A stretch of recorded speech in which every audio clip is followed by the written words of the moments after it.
Bueno, ¿qué particular? Perdón. Las alergias.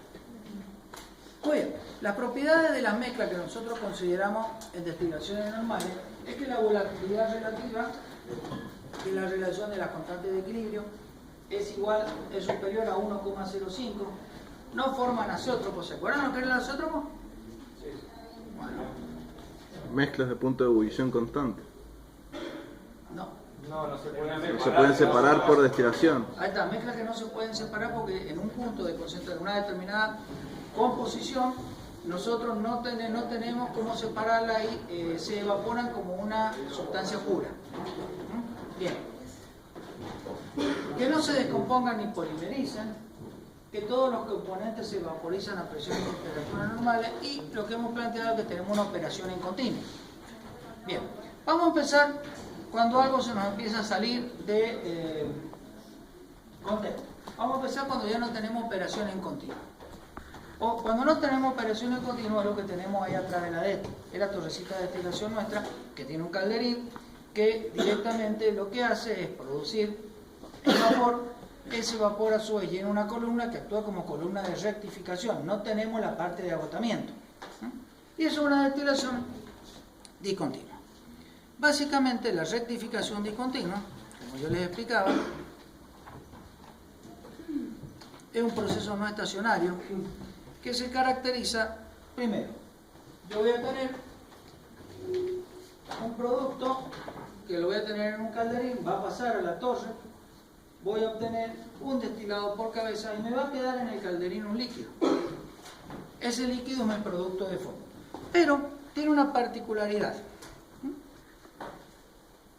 Esta destilación, la composición del producto de fondo me va a ir variando con el tiempo. ¿Por qué? Si yo tengo dos componentes, por ejemplo, y estoy sacando uno, la composición del producto de fondo me está variando constantemente a lo largo del tiempo. Me van a ir quedando los más pesados. Entonces, si mi producto es el producto de fondo, es una historia porque a lo mejor sí lo pueda llegar a purificar completamente.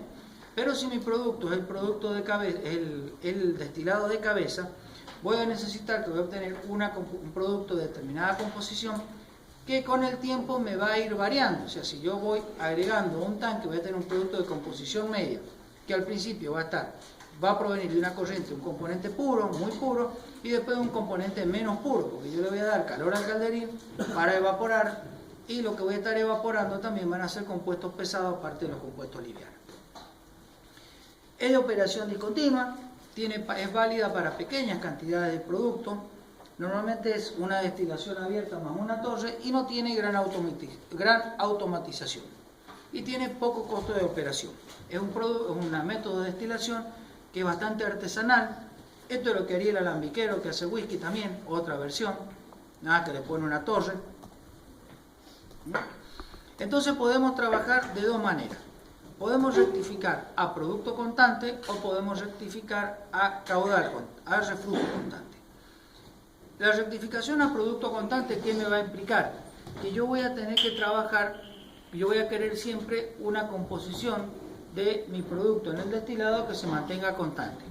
Lo cual necesariamente mi relación de reflujo va a aumentar constantemente, de tal manera de que yo, a medida que me queden menos compuestos livianos, voy a estar produciendo una modificación de la alimentación, voy a mandar más líquido hacia la torre a los efectos de que yo pueda tener capacidad de purificar mejor esos vapores. Pero esto me da una determinada relación, un determinado tiempo de funcionamiento sin recargar el calderín. Y la rectificación a reflujo constante, ¿qué significa? Yo voy a mantener constante la relación de reflujo, pero el calderín, ¿qué va a ocurrir? El producto, a medida que pasa el tiempo, va a ir disminuyendo su pureza, porque voy a estar empezando a evaporar compuestos cada vez más pesados. Gráficamente, si yo grafico a producto constante, volvemos a nuestra vieja curva de equilibrio, voy a tener XD, yo lo quiero que salga constante. Entonces, si LB es variable, esta curvita, esta recta, XW va a estar impuesto y el número de etapas es conocido. Vamos a tener para un reflujo inicial esta condición. Para un nuevo reflujo voy a modificar mi carga y voy a obtener esta recta de operación. Y así sucesivamente con el tiempo para asegurarme de que yo tenga siempre la misma composición. Lo cual, en cada etapa que yo vaya modificando la relación de reflujo, voy a tener cada vez menos producto, pero siempre de la misma pureza. Bien.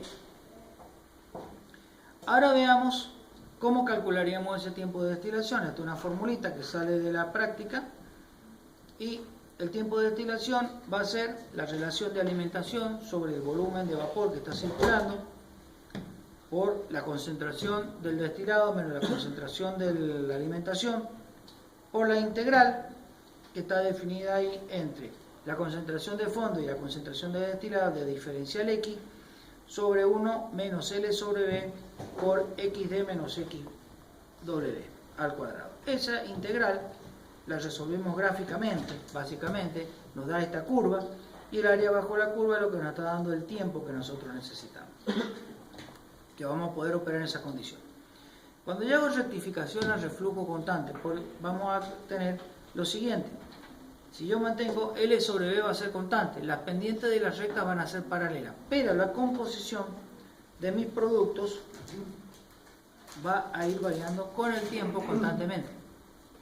Lo que yo voy a obtener acá, posiblemente en un tanque de mezcla, es una mezcla lo que voy a tener una mezcla de las distintas composiciones que yo saque.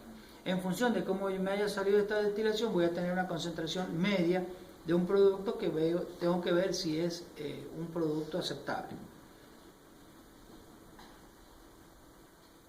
¿Cuándo podríamos aplicar esta condición? Esta condición yo la podría aplicar cuando, por ejemplo, tengo que sacar alguna bebida alcohólica, en particular por destilación, donde voy a obtener una fracción muy rica en alcohol al principio y una muy poco rica en alcohol al final. Entonces, la mezcla de todo eso va a formar el blend que decimos nosotros.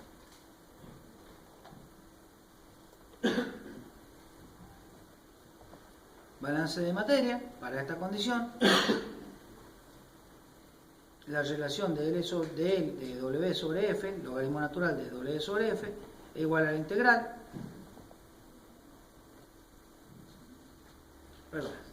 Y eso nos daría la relación que yo voy a obtener de producto. Tiempo de destilación va a ser el tiempo total de moles dividido en moles por hora que yo voy a sacar. Aplicamos un balance de materia. F por XF igual a W por XW más DT por X2. El calor que aporta el calderín va a ser el producto del calor latente de vaporización por el caudal de vapor. Y lambda lo voy a tener que calcular promedio en el tiempo.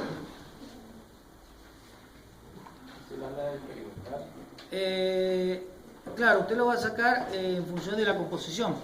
Ese lambda usted lo tiene, depende de la composición que vaya a destilar.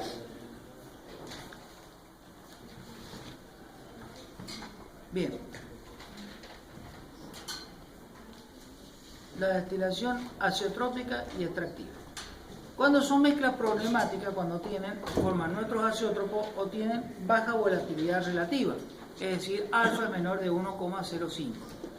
Entonces los tratamientos posibles serían la variación de la presión, tanto para azeótropos homogéneos como para azeótropos heterogéneos, y agregarle un tercer componente, que se denomina destilación extractiva o destilación azeotrópica. Vamos al primer caso, variación de la presión de trabajo cuando tengo un azeótropo mínimo. El azeótropo mínimo, aquí como vemos en el gráfico, se caracteriza porque en el diagrama temperatura-composición hay una composición, así que yo te puedo distinguir un punto de burbuja y un punto de rocío diferente en la temperatura para cualquier composición, excepto para un punto. En todos los puntos yo voy a obtener primero, se me va a evaporar el compuesto más volátil y después el compuesto más pesado. Pero para lo que se denomina azeótropo, se va a comportar como una sustancia pura, con un único punto de ebullición. El gran problema es que si yo quisiera separar acá, ¿qué voy a obtener? Si tengo una carga yo quiero sacar un producto, por ejemplo el producto A. Espere que no. ¿Pasó? Bien. Yo quiero sacar el producto A.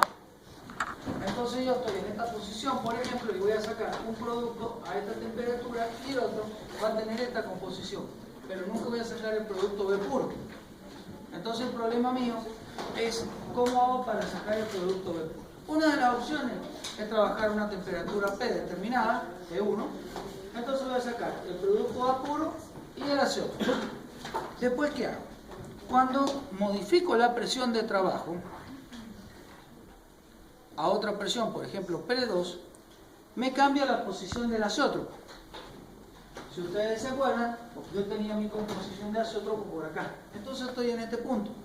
Entonces, al destilar ese resultante, ese producto que me quedó de la primera destilación, voy a sacar el componente B puro y un azeótropo intermedio. Entonces de esa manera puedo separar los dos componentes A y B. Básicamente la forma actúa así, son dos columnas en serie. Acá yo saco un compuesto que saque con un compuesto puro y un azeótropo.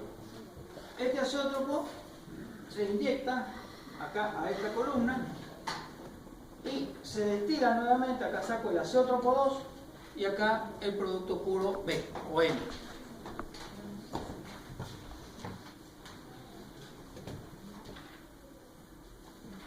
Acá tendríamos otra configuración. Por ejemplo, yo tengo una columna que está trabajando, esto puede ser una destilación continua, llega un producto F a más B, a P1 se me separa A y un azeótropo. A P2 se me separa B, me queda un segundo azeótropo que yo lo devuelvo a la misma alimentación. Y tengo una recirculación de una cantidad de materia, pero puedo sacar el producto A y B perfectamente con dos torres a distinta presión.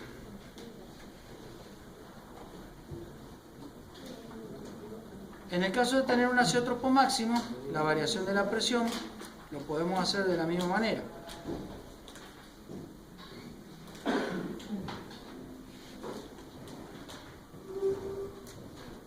Y acá tendríamos la configuración. En este caso, el azeótropo no va a salir por cabeza, cuando el azeótropo es máximo, sale por el fondo, y así el fondo de la segunda columna, que es los otros azeótropos, se reinyecta a la alimentación. Cuando tengo un heteroazeótropo es cuando ya tengo una composición donde tengo directamente un producto líquido entre medio también.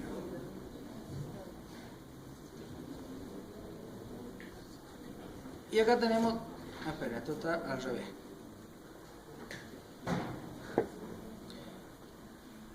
Cuando agregamos un tercer componente es lo que se denomina destilación extractiva. Básicamente yo tengo una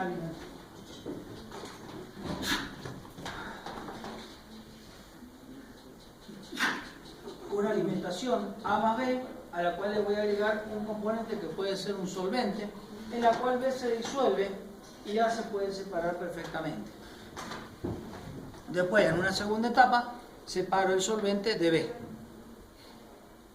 Tengo una etapa de rectificación, una etapa de absorción y una etapa de agotamiento. Acá tenemos una mezcla de dos operaciones que una la vamos a ver hoy y la otra la vamos a ver dentro de unos días.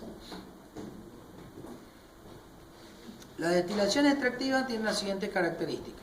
El agente separador que se utiliza para modificar la volatilidad relativa de los componentes. Varía los coeficientes de actividad.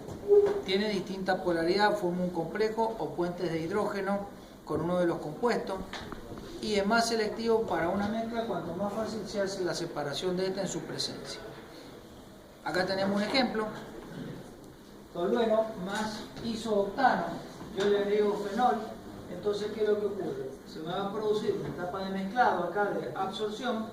Acá se me libera el isooctano en la etapa de rectificación, mientras que en la etapa de agotamiento yo obtengo fenol más tolueno. Luego ingreso nuevamente y separo el fenol del tolueno en una torre de destilación tradicional. Y el fenol que obtengo por fondo lo vuelvo a reinyectar a la primera torre. Bueno, las capacidades de un buen disolvente: elevada capacidad de disolución, baja volatilidad, buena separabilidad posterior, alta selectividad. Requerimientos básicos: bueno, que no sea tóxico, que tenga estabilidad química, que no sea corrosivo. Normalmente no se consigue todo eso junto y hay que tener algunas consideraciones de seguridad cuando se trabaja.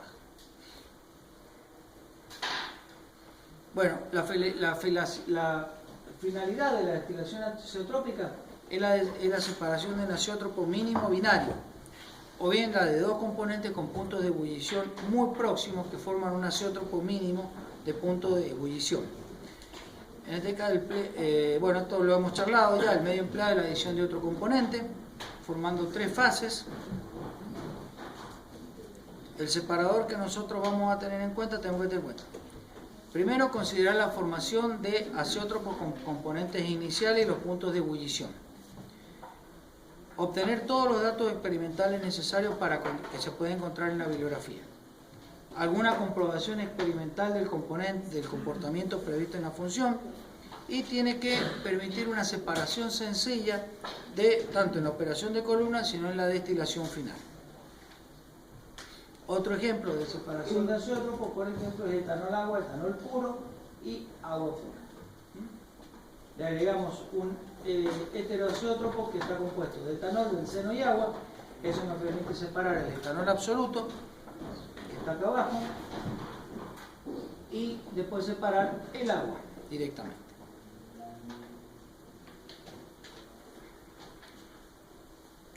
La destilación extractiva en función de la azeotrópica. La extractiva se utiliza en proceso continuo, mientras que la azeotrópica puede operarse en proceso discontinuo también. La selección del separador es más sencilla en la destilación extractiva, mientras que en la azeotrópica hay que buscarlo dentro de un campo de sustancias. Y el consumo de energía calorífica es mayor en la destilación azeotrópica. La destilación al vacío es la que ya habíamos charlado, cuando se aplica a las sustancias que se descomponen químicamente con el calor. Se opera en condiciones de muy baja presión y a veces a baja temperatura y poco tiempo de exposición. Usamos torres de plato o de relleno con presiones de hasta 2 milímetros de mercurio, absolutas. Entonces, en la destilación molecular se utiliza el alto vacío, que es otro proceso de destilación distinto. ¿Cuándo tenemos arrastre de vapor? Es cuando se aplica a la separación de compuestos miscibles con el agua, generalmente orgánicos, que los mezclamos con componentes no volátiles susceptibles de componerse. Es lo que se utiliza, por ejemplo, para la extracción de productos cosméticos. Vaporizamos a baja temperatura de los componentes volátiles por introducción de una corriente constante de vapor de agua. Parte del vapor de agua se condensa, calienta la mezcla hasta ebullición y ejerce una presión parcial tal que permite operar a menor temperatura. La suma de todas las temperaturas es igual, de todas las presiones, es igual a la presión atmosférica. Puede efectuarse con vapor de agua o con otros tipos de gases y calefacción indirecta.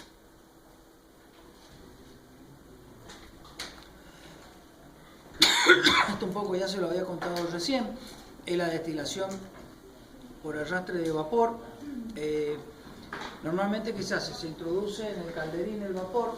Ese calderín se calienta exclusivamente a expensas del calor latente contenido en el vapor. La calefacción indirecta puede impedir la condensación de vapor para poder fijar la destilación de temperatura más conveniente. Son dos formas de hacerlo. Bueno, aquí la separación de mezclas multicomponentes.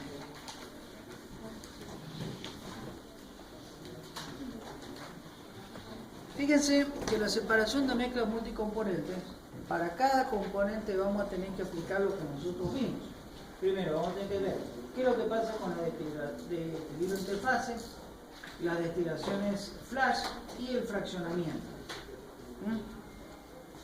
En esta condición hay que ver limitación de especificaciones, métodos de cálculo que pueden ser rigurosos y abreviados, componentes clave y secuencias de separación. ¿Qué es lo que significa cada cosa?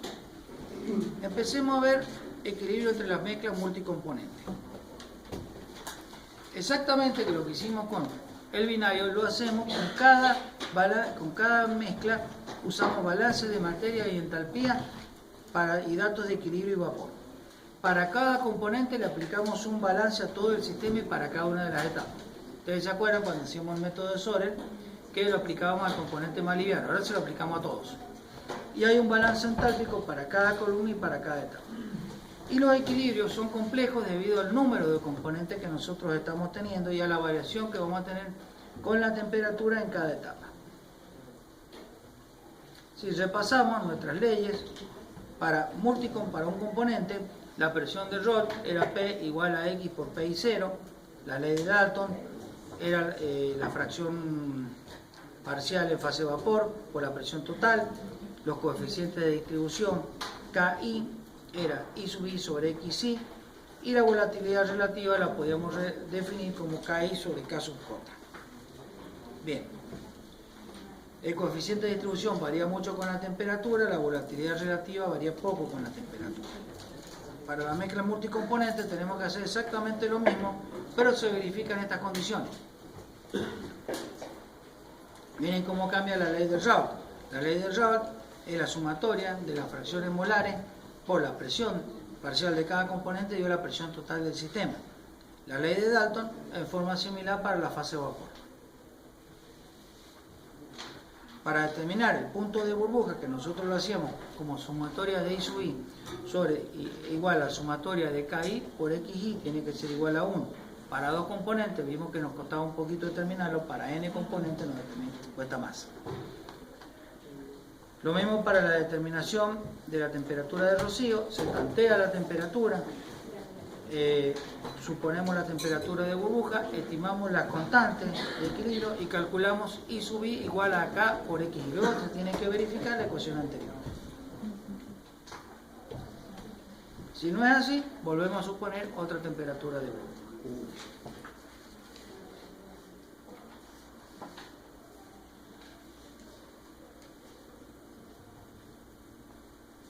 Una destilación flash de mezcla multicomponente, tenemos básicamente este esquema de trabajo. Normalmente tenemos un sistema de bomba o intercambiador donde se ingresa calor y ahí se introducen a la columna de destilación flash a presión y temperatura definidas. Eso esto no quiere andar. Voy a obtener un producto de cabeza y un producto de fondo. Pero esto que yo tengo para cabeza y fondo lo tengo para cada componente, estas relaciones de equilibrio.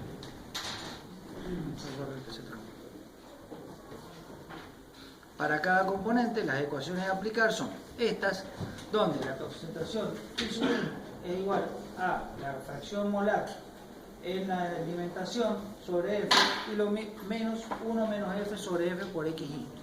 Estas relaciones son las mismas que nosotros vimos para la destilación flash al principio y son aplicadas a cada componente. O sea, para cada componente tengo que aplicar las ecuaciones que vi antes. Con la condición después que despejo todas mis concentraciones en fase líquida, para los n componentes y la sumatoria de todos esos xi tiene que ser igual a 1.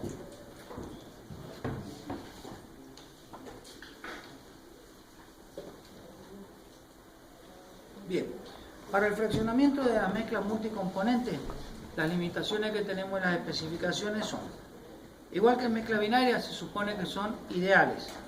Después se corrige con la eficacia del plato. Se estudian condiciones límite de reflujo máximo y mínimo para la aproximación del número de etapas. En rigor, no hay un método de cálculo que me determine el número de etapas exactamente, sino que hay una serie de ecuaciones que me van a permitir definir el número mínimo de platos y el número máximo, el reflujo máximo y el número mínimo de platos. Y a partir de ahí aplico en función de las consideraciones prácticas y de la eficiencia el cálculo de los números, ¿no? En los diseños preliminares nosotros consideramos flujo constante y volatilidades relativas independientes de la temperatura para toda la columna.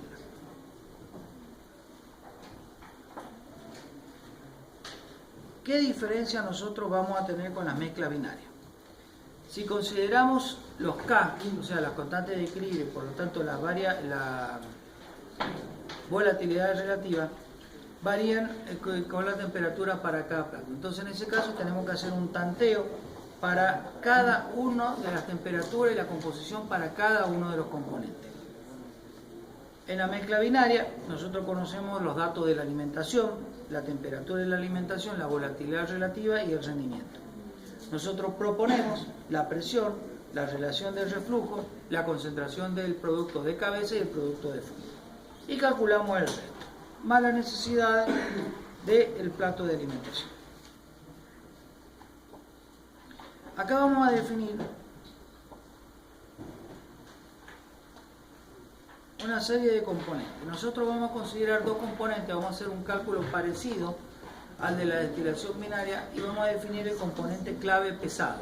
El clave pesado es el componente de menor volatilidad relativa entre dos compuestos que salen por el destilado y que se hallan en una cantidad importante, ¿no? El clave ligero, el de mayor volatilidad relativa, que sale también por el fondo y se encuentra en cantidad significativa. Y el componente de referencia, que el componente clave pesado se denomina componente de referencia.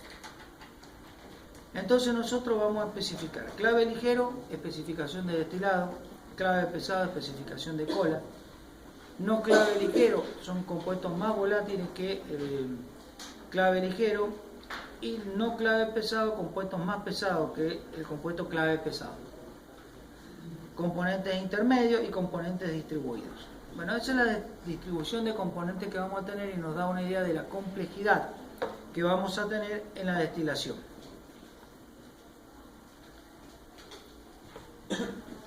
¿Qué datos tenemos que tener? Primero, los datos de equilibrio, la eficiencia de los platos, condición de alimentación y la presión de la columna. Entonces el diseñador va a sacar el número de platos que vamos a tener, la relación del reflujo en la zona de rectificación y la relación del reflujo en la zona de agotamiento. Concentración de componentes máximos, 2 en un producto, separación de componentes que yo tengo entre la salida por cabeza y por fondo de la torre. Tenemos métodos rigurosos, métodos abreviados. Más o menos se lo voy a resumir así, porque es bastante largo y ya estamos ya para que descansen un poquito antes de agarrar con el ingeniero Núñez. Tenemos métodos rigurosos que le va a permitir hacer Lewis, Matheson, Thiel y Jess. Estos métodos trabajan con los componentes clave pesado y clave ligero y una metodología similar a lo que vimos para Soler, plato por plato y componente por componente. Nos vamos a remitir a solo dos componentes que son el clave ligero y el clave pesado. Mientras que los métodos abreviados, que son métodos más cortos, lo que les va a dar el número mínimo de platos y a partir de ahí se van a corregir mediante ecuaciones empíricas las relaciones para sacar el reflujo adecuado para ese número mínimo de platos y después se va a multiplicar para obtener el número real de platos. Básicamente teníamos cómo suponemos los métodos rigurosos. Nosotros suponemos una concentración de producto de cada uno de los componentes en mi producto de fondo. Realizamos balances de materia y energía plato a plato hacia arriba. Partimos también, igual que en el método de Sorel, desde el componente clave pesado, recorriendo la torre hacia abajo, y entonces se sigue avanzando hasta lograr una composición que indica el punto que coincide con el punto de alimentación. Si no conseguimos eso, proponemos otra composición de fondo y otra composición de destilado. Y una vez que tenemos esas condiciones y tenemos los caudales másicos, podemos calcular el diámetro de la torre. Y después tenemos que comprobar que las presiones sean adecuadas debido a la pérdida de carga que podemos tener en la torre.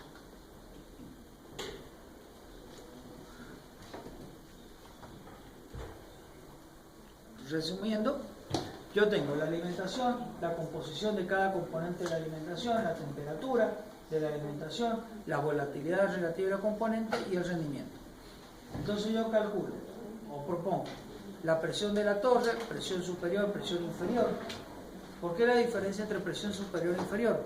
Porque vamos a tener una pérdida de carga a lo largo de la torre. Tenemos que hacer eso, la relación del reflujo en la cabeza y la concentración de los distintos componentes en el destilado. Calculamos balance por balance, las restantes condiciones, la cantidad de destilado, el producto de fondo, el número teórico de platos, tanto en la parte superior como en la parte inferior, el plato de alimentación. Y en cada etapa lo que nosotros tenemos que analizar son la concentración en fase líquida y en fase de vapor de cada componente, temperatura, caudal de líquido y caudal de vapor, y la necesidad de calefacción y refrigeración. Los métodos aproximados se utilizan básicamente el método del grupo Smith, Britney, Fenke, Underwood, Gilligan y el método de Kremser. Básicamente cada método tiene sus particularidades. Por ejemplo, el método de Smith-Blinkey se debe conocer el número de platos totales, evalúa el comportamiento de columnas existentes. Estas son las condiciones que tenemos que tenerlo. Los datos del problema, y a partir de ahí, con R y L sobre B, se calcula la relación de la caudal de líquido y vapor. Lo mismo pasa con los caudales de L' y B'. Se supone una composición para D y W, o sea, el destilado y el producto de fondo, y se calculan las temperaturas correspondientes para esa composición. Una vez verificado